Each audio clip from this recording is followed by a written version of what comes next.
Assalamualaikum warahmatullahi wabarakatuh. Perkenalkan, nama saya Nurasisa Saleh, NIM 2022-10026.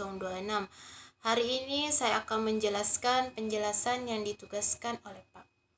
Berikut ini adalah keuntungan dan risiko yang dapat dihadapi oleh perusahaan teknologi XYZ dalam menerbitkan obligasi internasional dibandingkan dengan menggunakan sumber pembiayaan domestik, analisis risiko mata uang yang perlu dilakukan, serta peluang ekspansi ke pasar Asia Tenggara. Pertanyaan 1 yaitu keuntungan dan risiko menerbitkan obligasi internasional sumber pembiayaan domestik. Keuntungan, jawabannya itu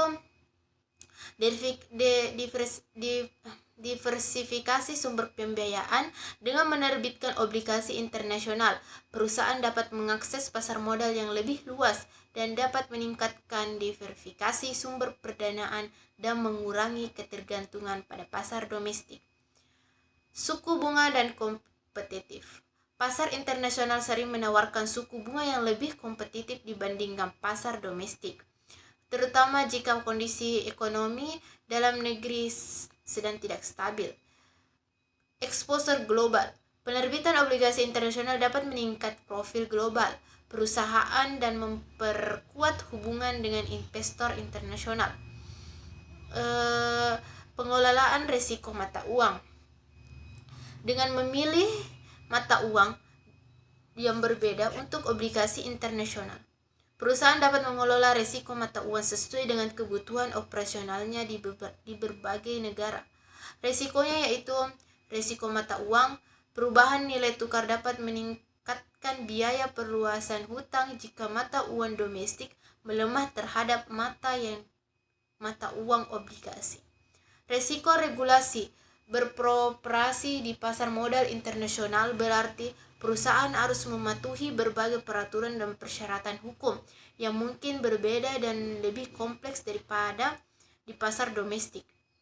Biaya penerbitan yang lebih tinggi, yaitu biaya yang terkait dengan penerbitan obligasi internasional seperti biaya hukum, underwriting, dan penilaian kredit bisa lebih tinggi.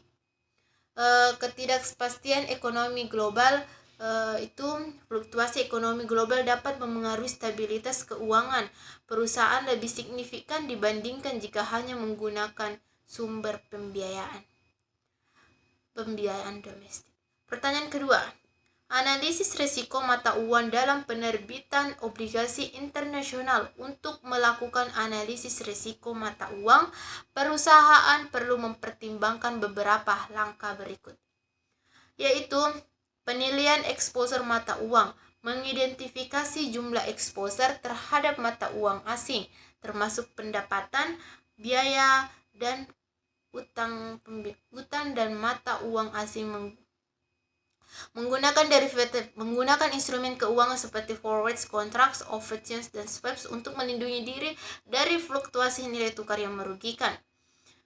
Keseimbangan portofolio mata uang, yaitu menyelaraskan utang dalam mata uang asing dengan aset dan pendapatan dalam mata uang yang sama untuk mengurangi risiko mata uang. Pemantauan dan pelaporan berkala. Secara rutin memantau perusahaan nilai tukar dan dampaknya terhadap keuangan perusahaan, serta membuat laporan untuk manajemen dan pemangku kepentingan.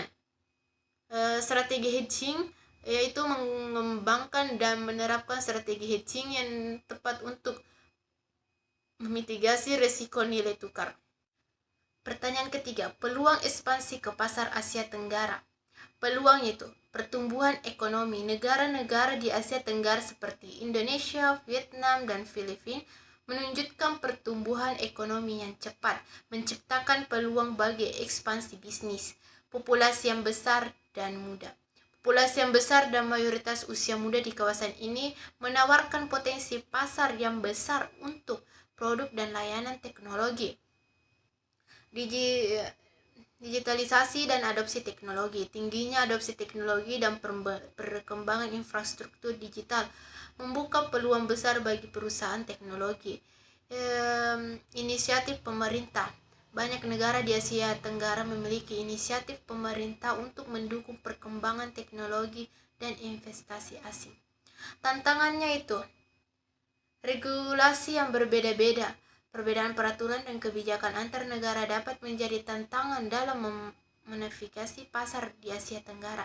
Persaingan yang ketat, kehadiran perusahaan teknologi lokal dan internasional lainnya menciptakan persaingan yang ketat. Infrastruktur yang belum merata, meskipun ada perkembangan, masih terdapat kesenjangan. Infrastruktur di berbagai negara di kawasan ini dapat menghambat operasional. Dengan pertimbangan yang matang terhadap keuntungan risiko dan analisis yang tepat, perusahaan eksternal dapat meraih manfaat signifikan dari penerbitan obligasi internasional dan ekspektasi pasar. Sekian, assalamualaikum warahmatullahi wabarakatuh.